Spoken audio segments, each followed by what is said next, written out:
Welcome to the New Process Podcast. Learn all the tools, methods, and best practices combined with people, emotions, and a human-centric mindset to rethink your process and push it to the next level.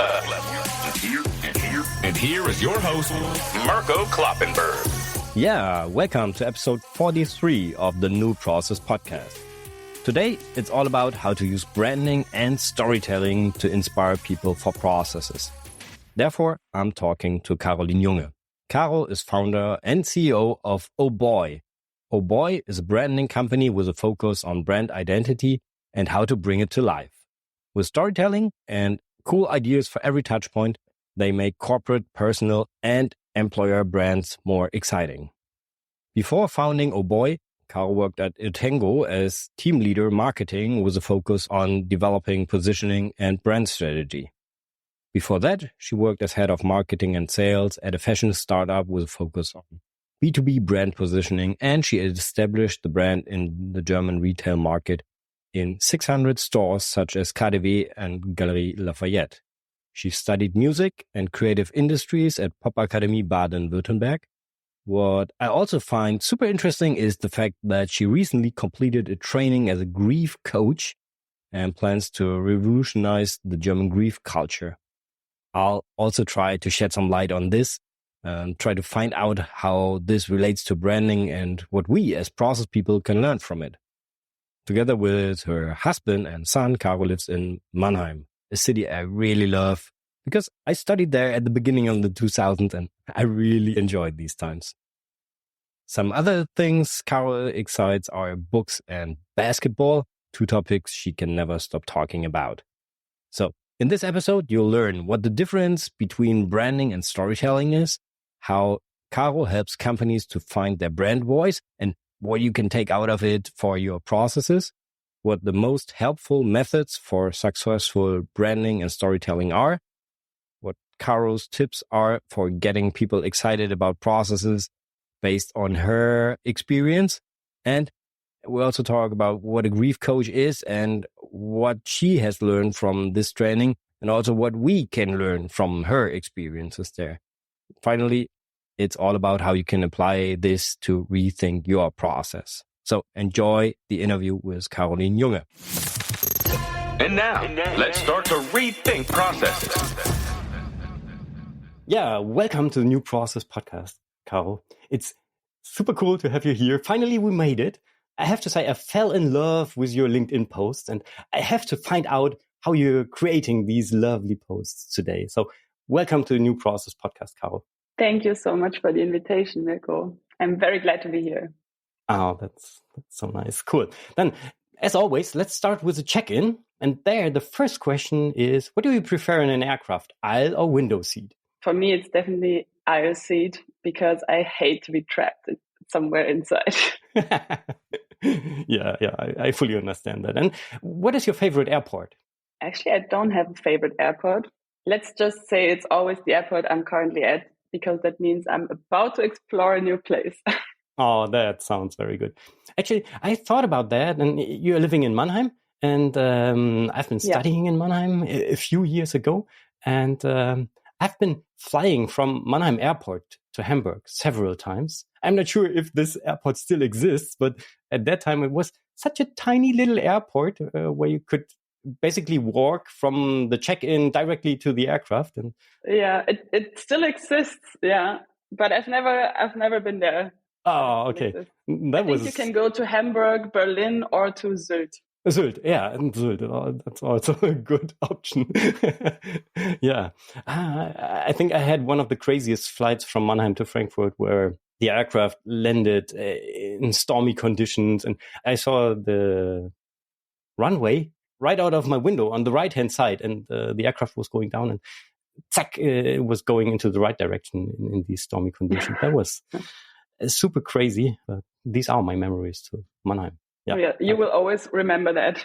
Yeah, definitely. But today I want to talk about you and your experience. But what was the best process you have ever experienced? Well, I had to think about that question for quite some time. And let me say, I'm not sure if I can say it's the best process, but that was what came to my mind. I just finished a 1-year training to become a grief coach. And I think the process to do that was work-wise, like organization and everything, a very, very nice process, very well organized and structured. But especially for me personally, it was like a very, very good process to grow and develop. Okay. Yeah, we are going to deep dive into that topic a little bit later, but that's interesting to see that the process was good to learn and to study. Yeah, very cool. And how would you describe your relationship to processes? Can I say here that I have a love-hate relationship with processes? Sure. A lot of people do so. That's cool. Good to know.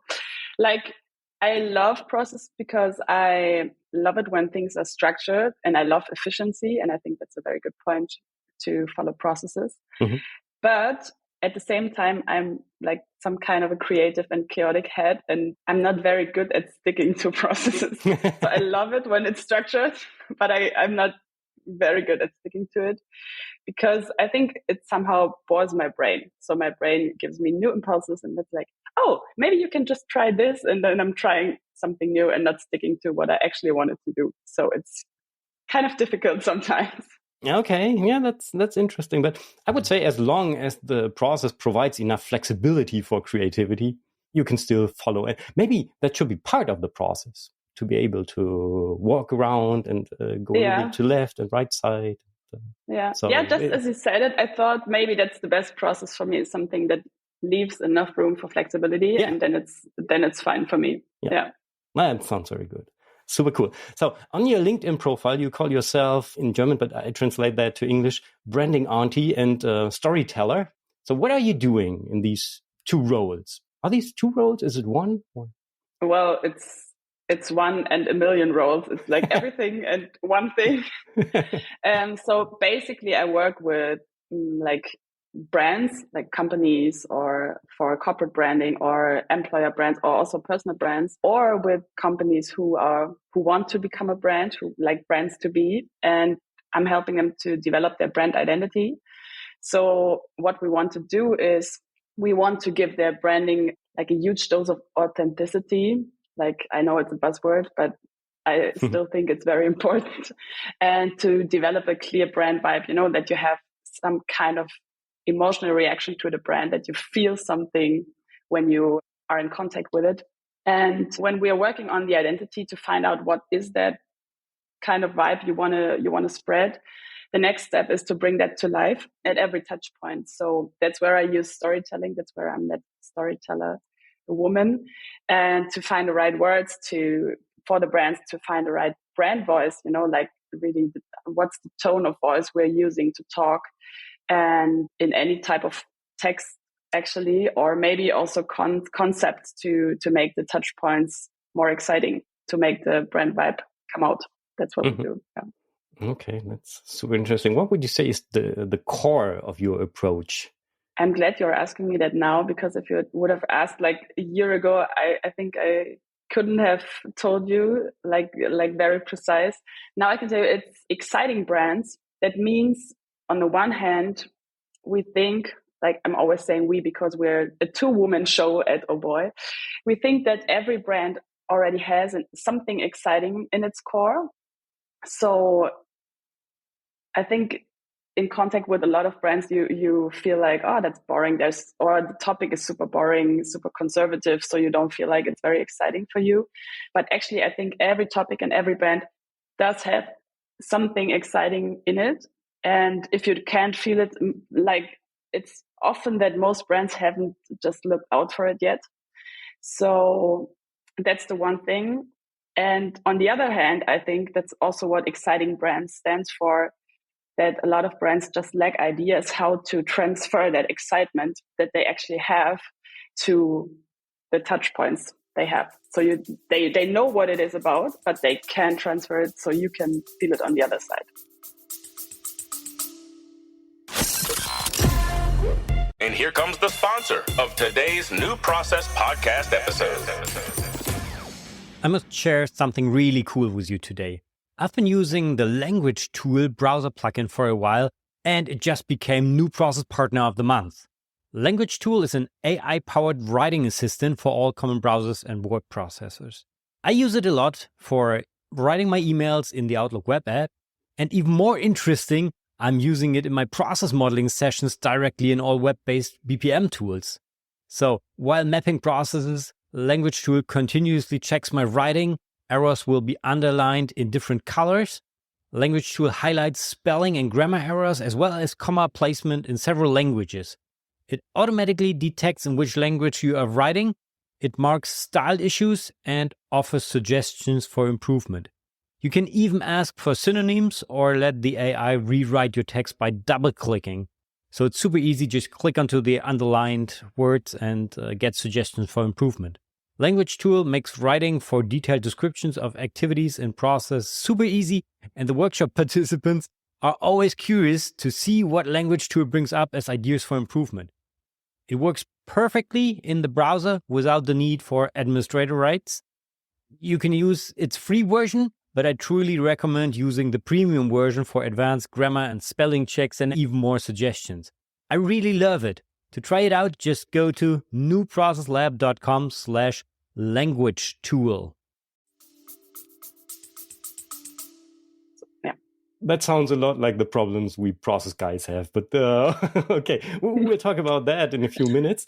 So you said a year ago you didn't know what exactly the core of your approach was. Did you apply your own methodology to find out what's the core of your brand? Or yeah, we tried, but it's super difficult to do that for yourself. That's actually why we do that for others, because it's such a difference if you have someone externally looking at your stuff or you're inside and, like the German saying, du siehst den Wald vor lauter Bäumen nicht. So you're so deep in it, you can't just see it. And you need someone being kind of a mirror for you to tell you, hey, when you're talking about that sounds super exciting. Let's dig deeper and let's find out what's in there. So it was very hard for us as well to find that out for our own brand. And we had some help, actually.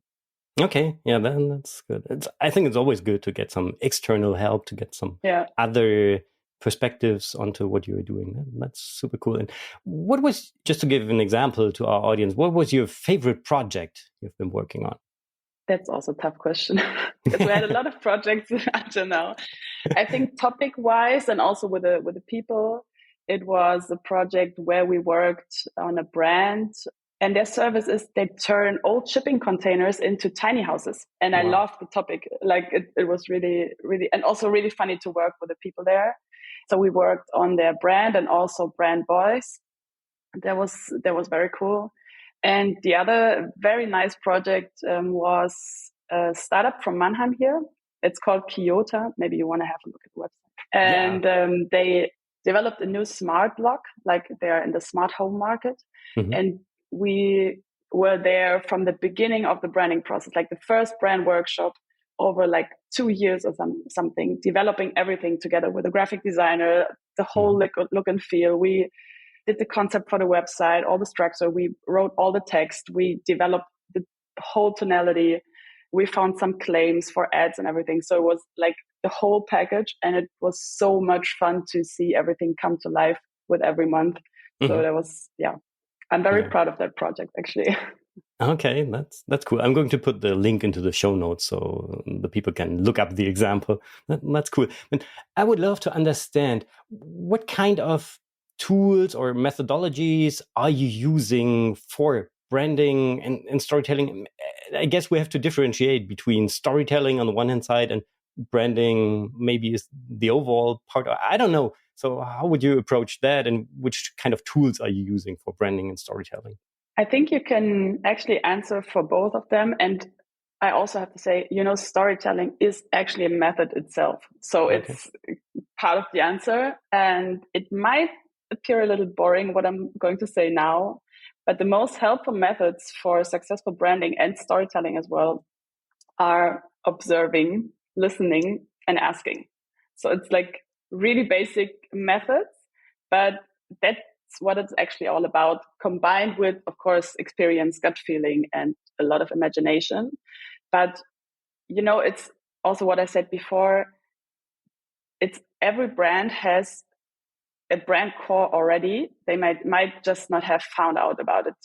So the excitement we want to find and we want to show is already in there. We have to just dig deeper and find it. And that's what it's about in branding and storytelling. You don't just come up with some stories or something you think might look or sound very, very good, because then it's storytelling, like, being the old man with a white beard telling some stories no one believes. But what you want to do is you want to tell about the things that are really there and put them into nice stories and put them in something emotional and into that vibe. And that's the same with branding. You just don't put something out there which is not true, or you can, but then that's difficult. Okay. And how do you discover these exciting stories? Do you perform a workshop, or do you do interviews, or how do you approach that? Yeah, sometimes it's like within our brand workshops, but we also have like in interview sessions or something. There's one method, for example, it's called story listening. Oh, and yeah. It's also very, very simple, but it's such a cool thing. You can try that on your own, actually. When you ask people about stories like they remember that really excited them, for example, in a company, when you're new to a company, what happens is you are told the same 5 to 10 stories all the time. You remember 3 years ago at the Christmas party, this person did this or that. Like there are some stories to the core of the company which survive years over years, and everyone tells about that.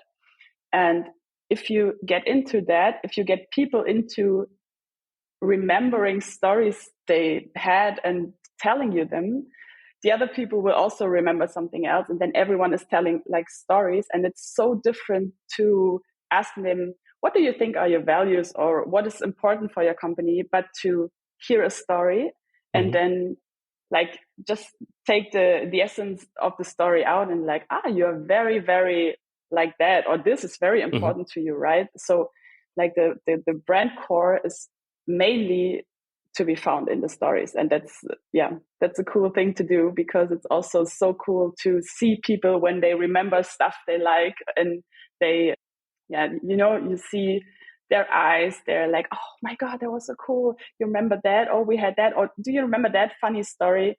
And then they are so into it, you actually just can't stop them anymore. And then you get everything. And also it's so cool because they take you with them on a very, very personal and intimacy level. And that's cool. That's where you find the real stuff.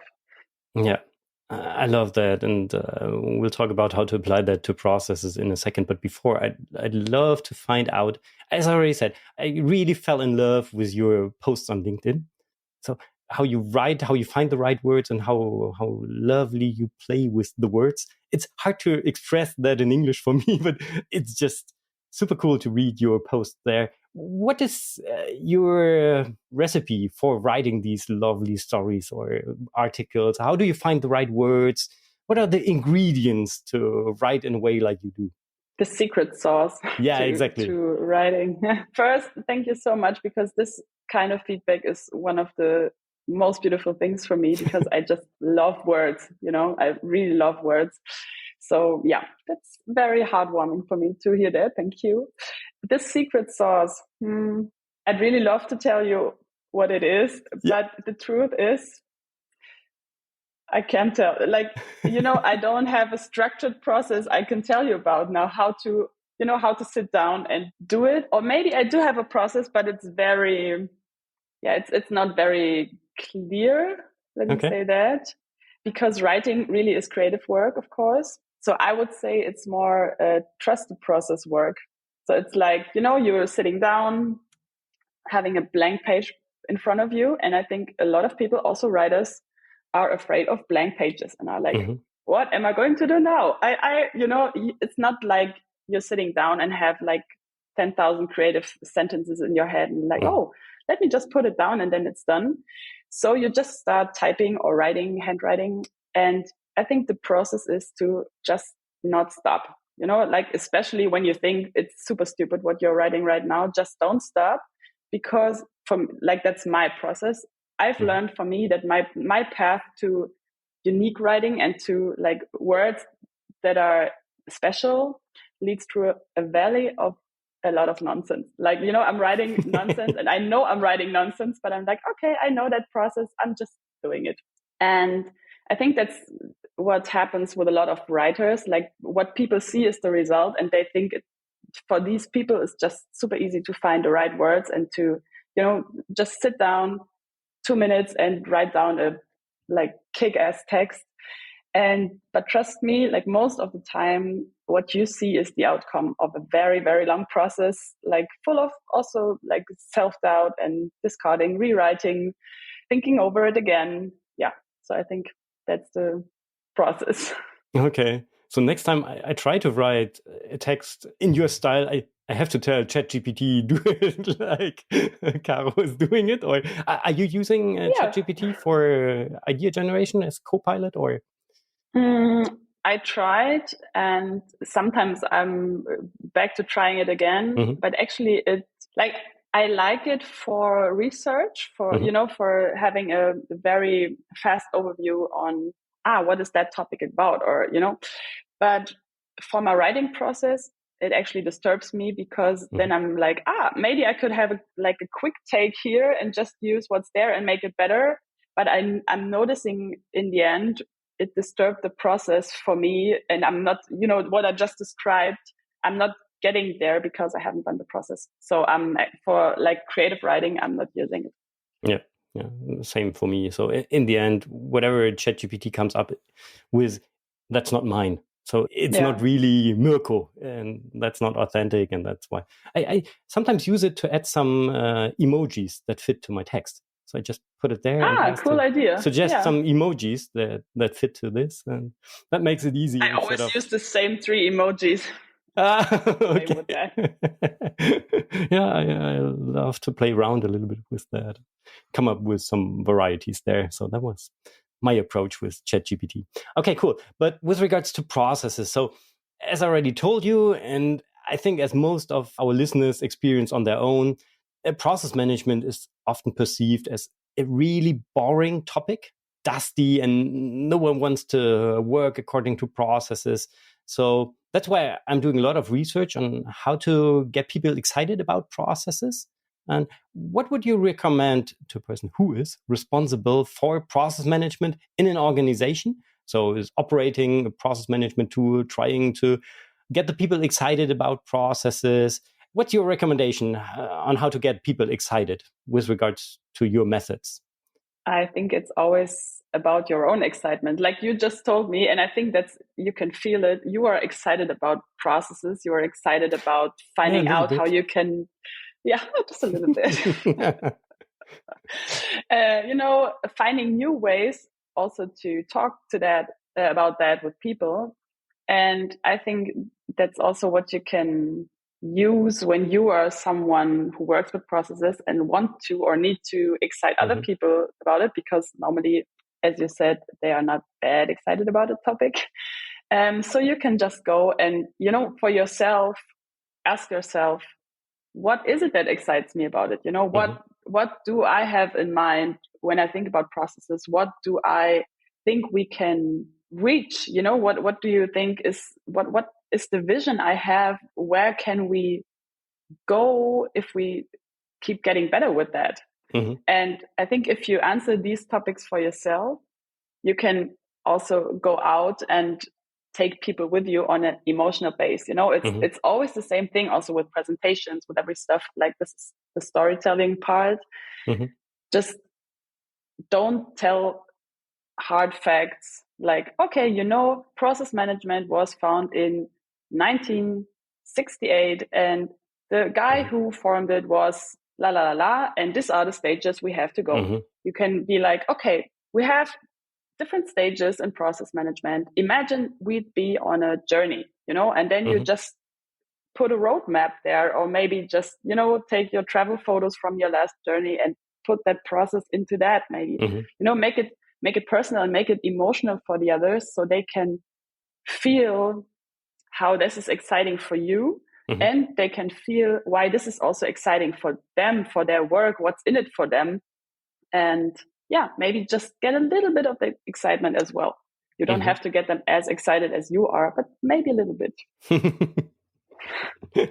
Okay. How should I do that? Should I just sit down with a sheet of paper and write down my thoughts? Or what would your recommendation be to how to approach this challenge? In order to answer your own questions first? Yeah, the first step. I think it depends on how you work. Like what I said, a lot of people are afraid of blank pages, even writers. So maybe a blank page is not the best way to go. Maybe you can also just go for a walk. You go for a walk, breathe some fresh air, and just think about it. And when you have some thoughts, maybe you can just have a voice memo to yourself or something. Okay. Or for me, for example, that works very good when I'm in a conversation with someone else. So when I'm for myself thinking about stuff like that, I'm like, I don't know, what am I writing? But when I talk about these topics with others, and that's also the mirroring part I told you before, when someone is like, oh, now you're on fire, that's your topic, then okay, that's where I'm really getting excited now. So maybe someone else can just tell you, I think now I'm feeling why you love it. And for me, it's sometimes I'm telling people stuff and I need to hear myself speak. And then I'm like, that's an interesting thought. So that's how I work. But I think people know somehow for themselves, maybe not in the work context, but personally, what works for them. Yeah, but maybe try something else than a blank page, because that's always a little bit difficult. Okay, thanks for that recommendation. And then afterwards, what would be the second step on how to bring this excitement out to the people there? How should I approach that? I think the easiest way could be, for example, let's just imagine you have a presentation to tell people about the process management, the stuff you are about to do. You could not start like the typical way with, hi, this is our process management meeting today. This is the agenda. Let me tell you what we're going to talk about, because everyone will be like, oh yeah, I'm super excited about that. Tell me more. So maybe you can just wake everyone up and be like, what's going on here? Get a little curious. If you just start without a presentation, just stand there and be like, I thought about what is it actually that excites me about process management. And you're just telling them something which comes from your personal point of view, where they can feel, hey, okay, that's different to what I've expected. And then you can also, I think this is the first very easy point. I say very easy because I think it's always, you have to have some courage to share something from yourself, because it's personal and people are not used to sharing something personal in work context often. But I think that's also what makes people excited about it, because they notice and they are like, oh, that's different. Cool. Let me just listen. And then I think you just got a hook there to catch them into the topic. And what you can also do, like for your presentation, for example, what I said, you can just think of another way to come up with what you want to tell. For example, like a journey is a very common approach, like if you have something for processes, if you have something where you have different steps to go, it's a very common approach to be like, okay, let's imagine we are on a journey. This is the point where we are starting now. This is the way ahead. These are the steps we have to go. And this is where we want to go. This is our goal. Maybe with a mountain, climbing a mountain or something else. So you can also combine that with something you like. If you're a mountain climber, maybe you just take a picture or a story of that. If you're into hiking, maybe you just use a very nice hike. If you're if you like van life, you can just take people on a van trip with you, or if you like all-inclusive holidays, maybe you can also combine that and just put the map there and put your stages up there. So just think of something you would like to talk about, or the topic you like, and it makes things a lot easier for you to talk about that with excitement instead of just facts and seeing people getting bored and being bored by yourself. Yeah.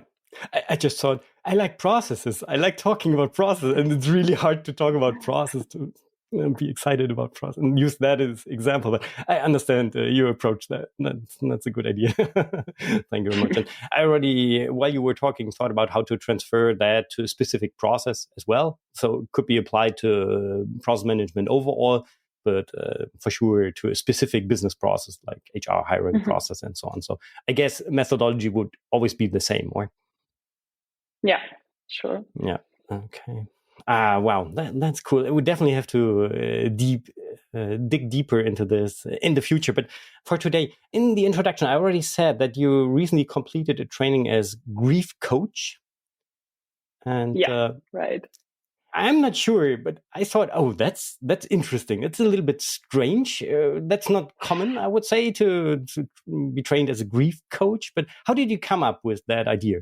Yeah, that's a question which is not that easy to answer for me, because it's a long way I went there. I just actually stumbled over a documentation about, how do you say that, modern morticians in Germany and their work, like, which go another way than the very conservative way, of morticians.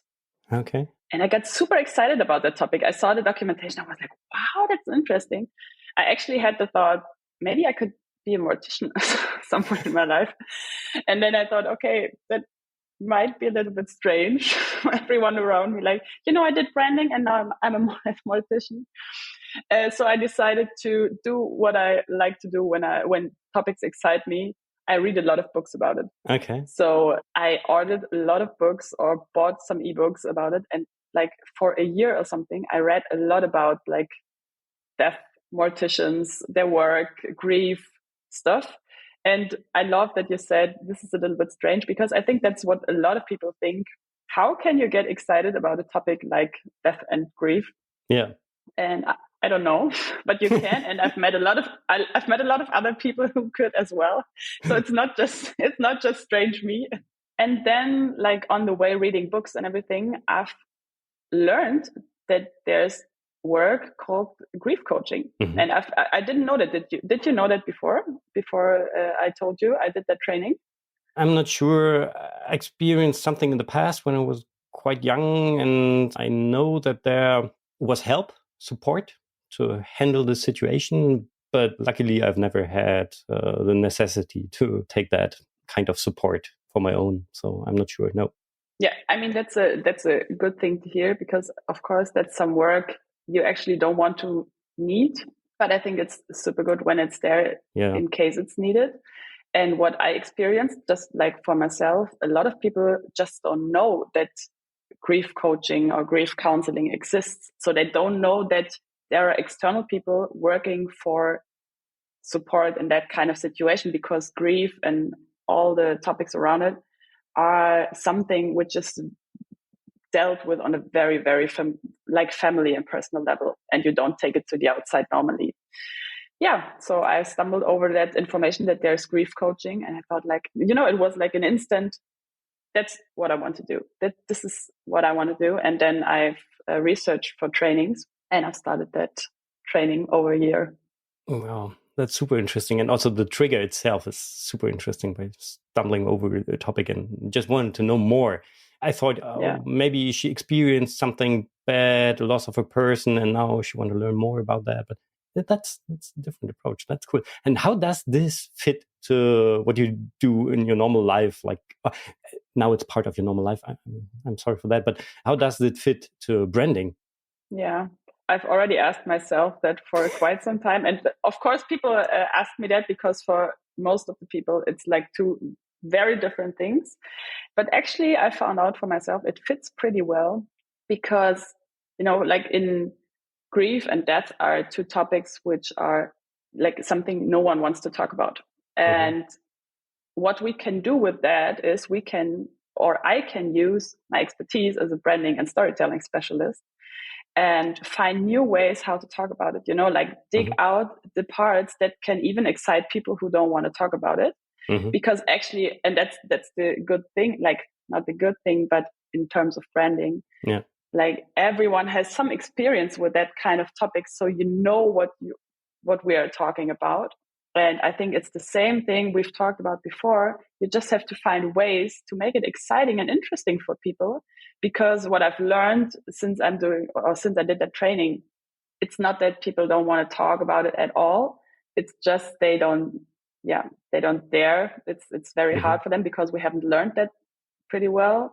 But if you're like, oh, I'm a grief counselor, and they're like, oh, wow, super interested. And like after 10 or 20 minutes, everyone wants to talk actually about it. And I think I can use that expertise in finding ways how to talk about it, developing products to work with it. I also plan to do some pop-up stuff, like a bit arty, but also just take it to the public and make people see the topic and make people talk about it. And I think if you have an expertise of branding and storytelling, it's a very huge plus in terms of we might be successful with that. And that, Wow, that's fascinating. And what are your key learnings from this training, which you can transfer to branding, storytelling? So the other way around? That's a good question. I think it's what I just said, the taboo topic, that even if people seem not to wanting to talk about something or to share something, it might not be true. It might just not be their way to talk about it, and to find creative ways, maybe like around the wall, to come from another side and make people talk about something. Because that's what I've learned with grief. People need someone or some place where they can talk about it. And I think you just have to find the right way to give them like the right method, the right tool, the right type of question, or, just a drawing sometimes or some writing exercise, which they can use to put their feelings in words, or maybe just actions, because words are not there. And I think we can also transfer that to branding and storytelling, because that's what I said in the beginning. It's hard for people if you just ask them, okay, so tell me what your value is. And they're like, that's a tough question. I don't know. Yeah. So you also have to find like creative ways around it to get them to the point where they want to talk about it, or where they want to tell stories, and you can just take out and get to the essence of what's in there. What are they talking about right now, and what can I see? And then I can use that and work further with that. Does it make sense? Absolutely. And I'm not sure if it's appropriate to go from this fascinating topic back to processes, but I've one question which came up to my mind when preparing this interview. As I already told you, I'm organizing a conference which will take place in April next year, the New Process Conference, where we bring together people working on processes, working as being accountable for processes in an organization, just to meet in person for the first time. That's super important for me after COVID, to meet the people and to exchange about experiences and to find new ways on how to rethink processes. And actually, it's really hard for me to bring that into words, what this conference is for, and to get people excited to participate in the conference. So for sure, I guess there are some people out there who already understood what Mirko is doing there. But what would be your recommendation to Mirko on how to communicate this conference in a more successful way, or how to improve the communication here? I think the most important step to improve the communication, to make it successful, is to tell people I will be there. You will be there. No, I will be there. You will be there. We too. Yeah. No. We should talk about that. Both of us will be there. Yeah, both of us. Yeah. Okay. That's okay. Yeah. That's great. And then what do you do there? I was obviously joking. Like I would like to be there, but I think there might be some other ways to make it successful. It's the same thing. I'm sorry if I like saying things over again, but just find out for yourself, why are you doing that? What do you stand for? And like a good way to make it more precise if you tell people about it, because I know that, as you might notice, I like talking a lot. And sometimes it's hard just to get to the point, because if you're not clear about that, you're just talking. Mm-hmm. And a very easy method to make it more precise is to talk about that over and over again with people, because you will get to that point like in a better way, maybe not the most precise way, but you will leave things out where you notice, people don't understand. It doesn't help me to make them excited about it, because you see the immediate reaction when you're talking about that. And then you can already sharpen the words and the description a little bit for yourself. And also, I think to make people excited about it, it's of course about which people will be there. Do I understand what's in it for me? What is that? When I'm going out of it, what will I have learned? Who will I have met? How inspired will I be? And also think about, what is your goal? Do you want to educate? Do you want to entertain? Do you want to inspire and tell people about it? Because that's different target groups who take different things out of such a conference. Also, I think it's very important. Of course, I have to say that as a branding specialist, but think of your look and feel, like if you have a website or something coming up, like really think about how design and what you say go hand in hand. So they give that brand vibe you want to reach. If you want to be an inspirational conference, then it has to look different than if you stand for a strong point of education.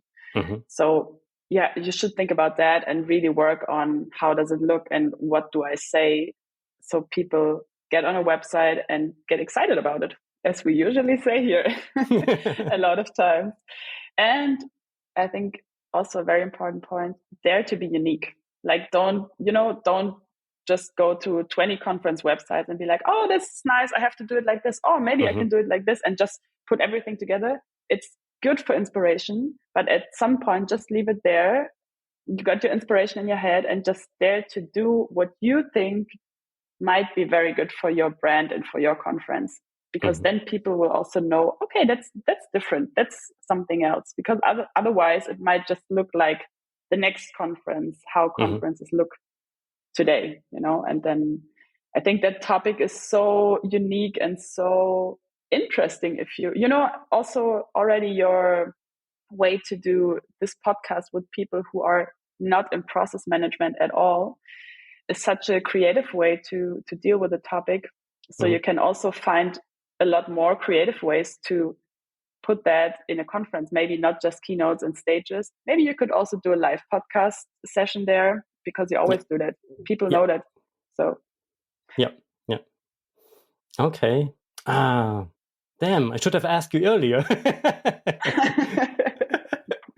So just to make that transparent for our listeners, we are recording this on December 12th. I think that's the date today. So, and we're planning to release the episode on January 10th. So still enough time to improve the communication for the conference. We'll see what will happen over the holidays, so how I can use the time.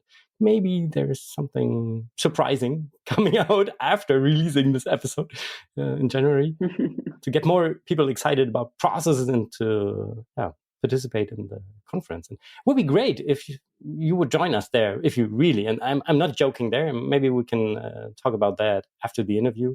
I'd really love to. Yeah. Maybe it's a good idea to have a workshop session to find out how to get people excited, how to tell my process story, something like that. That would be super cool. Yeah. Let's talk about that. Yeah. Cool. we will, definitely. Super cool. Okay. So to wrap it up, what is your key message to our listeners to rethink processes and to inspire people for processes? I'm talking about excitement again, okay? No, I really think when you work with processes, don't stop at that point where you think, oh yeah, everyone finds it boring. It's a boring topic. It's super lame. I cannot do anything about it because it's just a boring topic. Look at it from the other way and think of everything can be exciting. And every single topic, every product, every service, it's just how you transport it. And go and search for what makes you and other people really excited about it. You just don't have to look only at yourself. Also look at how are other people excited about it, and then make that part of your communication, and it will help you a lot. Okay, cool. I will. Love this recommendation. Let me know the results. Yeah, maybe you can be part of the process then and help me out. Be part of the process. Yeah. Okay, cool. Yeah. So where can if our listeners now thought, oh, I have to work with Caro, where can they learn more about you? How can they contact you? Well, of course, LinkedIn. Well, I say, of course, it's my bubble. They can find me on LinkedIn. It's like the most personal way, I guess. And maybe they can have a look at the LinkedIn posts you've talked about earlier. And for a first overview of my work, like branding and storytelling, I am very proud to finally be able to say that I have a website now for my company, Oh Boy, because it took us more than 3 years to come up with one. So you can just visit our website, ohboy.de, DE, German. Yeah. How do you say that in English? Do you say .de? Yeah. That sounds weird. Yeah, okay. Yeah. And for everyone interested in branding or maybe in grief, I'm just starting another career in the terms of newsletters. So I'm just about to start a newsletter on branding together with a very cool colleague, and I'm about to launch that within the next 1 or 2 weeks. And I'm also at the same time about to start a newsletter on grief with a colleague. So we are also about to launch that soon. I will talk about that on LinkedIn, I guess. So that might be the way to find out about that. Yeah. And I try to put the links into the show notes as soon as something is available. That's super cool. And you definitely have to look up the website. It's different. And I had a look at it yesterday. And I would say this is Caro. That fits perfectly to what you're doing, to what you just told us today. So thank you very much for that. One last question. I'm always asking my guests for recommendations at which topics or to whom I should talk to or which tool I should explore to get new ideas on how to rethink processes. So do you have a recommendation for another topic expert, a method, a tool, whatever? You know what I think would be cool? Maybe you already had that. You could talk to a professional athlete. I'm very much into sports and I love basketball. Yeah. And I think it might be so cool to talk about a basketball player, from the NBA maybe, or maybe German. Okay. And I actually just yesterday I finished reading a book about Kobe Bryant. Okay. And he said something which fits very well, because he said, basketball is a sport full of structure and processes. Okay. But the best players do find their room for creative ways to play and for flexibility. And maybe that's where I like basketball so much. But that might be so cool to talk about, how strong do you have to stick to processes, to the structure, to strategies, but where's the room for something else, Yeah, maybe that could be cool. Okay. Now you just have to make an intro to one of these guys. I will. I actually will. Yeah, let's do that. That's super interesting. Yeah. Wow. Cool. Caro, thank you so much for all these insights.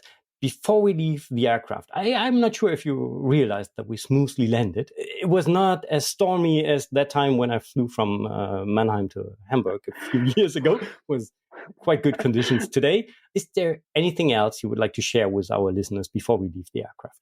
I think I will come up with something when we finished our conversation. So no, I think we have talked about a lot of cool topics. I loved your questions. So no, I think we have come to the points which are very important, and I think we have found cool new ways to bring together branding, storytelling, and processes, and some cool new perspectives. Yeah, absolutely. I fully agree, and I'm so thankful that you've been my guest today. Just the final question: how would you describe your flight experience of today's interview in just 3 words? What do you think will be the first word I'm saying now? Exciting? Exciting. Super exciting. Yeah, really exciting. I felt very comfy here, actually. I thought I wouldn't because this is not my comfort zone, speaking in a podcast, and especially not in English. But it was very comfy for me and inspiring. I love the way you inspire people to think in other ways. That's very cool. Wow, that's a huge compliment. So thank you so much. Thank you for all these fascinating insights. And I'm really looking forward to working more with you in the future. So, Caro, thank you very much.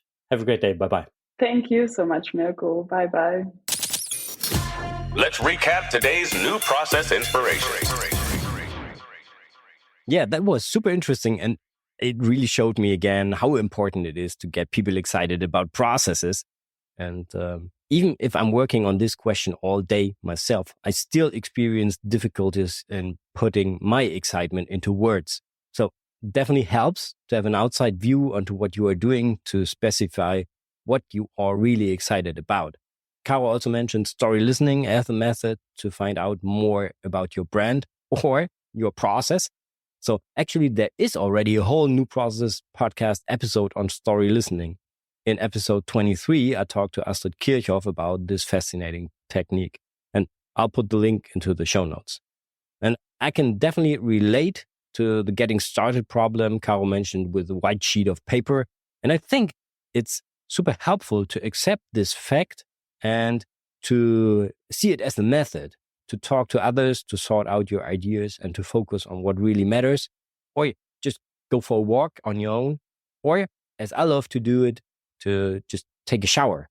Yeah, the only problem when taking a shower is to take notes, but that's another challenge. So in the end, everyone has to find their own way, but I think I really learned a lot, and I think I can apply Caro's tips to my work to get people excited about processes and to support you. And I hope you can also take some of the insights and put that into practice into your daily work. As you probably know by now, right after the interview, I was able to win Caro for the New Process Conference as a facilitator for a deep dive session on how to tell your process story.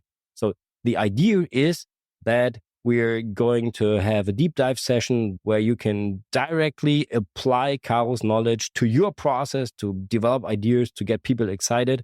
And if you want to meet her in person and talk to her about her excitement, then come to the New Process Conference in April. And by the way, you can learn more about the conference by going to newprocesslab.com/conference. In the next episode, we'll have another method expert interview. Again, not from the BPM space, but I don't want to reveal too much. So let's see how this will work out. But for now, thank you very much for listening. Have a great start into 2024. Bye-bye und auf Wiedersehen. You've been listening to the New Process Podcast. Make sure to subscribe so you don't miss the next episode for more tools, methods, and best practices to rethink your process and push it to the next level. Thank you for listening. Before you leave, I know the process journey is hard, and it's even harder if you go on your own. I know this from my very own experience. That's why I founded New Process Pro as a community to join forces with fellow BPM enthusiasts. So make your life easier and become part of New Process Pro today. To sign up for free, just go to newprocesslab.com/pro. Thank you very much. Bye-bye. And one more thing. The agenda for the New Process Conference is set, and I have a special offer for you today. So the conference is not like all the other boring and dusty conferences you know from the past. It's going to be a real event. So you can expect 5 sessions about how you can rethink processes and help others to get excited about them. The sessions are about gamification, AI, psychological insights, how to leverage branding for your process, and for sure, it's about how to rethink your process. There will be, in addition to these deep dive sessions, 10 barcamp sessions with insights from really inspiring people and companies like DRF Luftrettung, Kemner Bau, Lufthansa Technik, SAP, AYO, SCORE, and more. You can even have a tea with tea. There will also be a live podcast about why we are here a meaningful conversation about processes, expeditions, and purpose. You can meet to exchange with 100 fellow BPM enthusiasts and receive practical input you can easily take back to your work. So get ready for a different kind of BPM conference. No sales pitches, just real BPM enthusiasts. No glossy success stories, but real practical experience with relevance to your daily work. No tool focus, but 100% human-centric. You can find the tickets and all the information about the conference at newprocesslab.com/conference. And the best thing, if you use the coupon code podcast, you'll receive a discount of 249 euros if you buy your ticket until January 19th, 2024. I'm really looking forward to meeting you in person in Seeheim. So get your tickets now, go to newprocesslab.com/conference, and don't forget to use the coupon code podcast.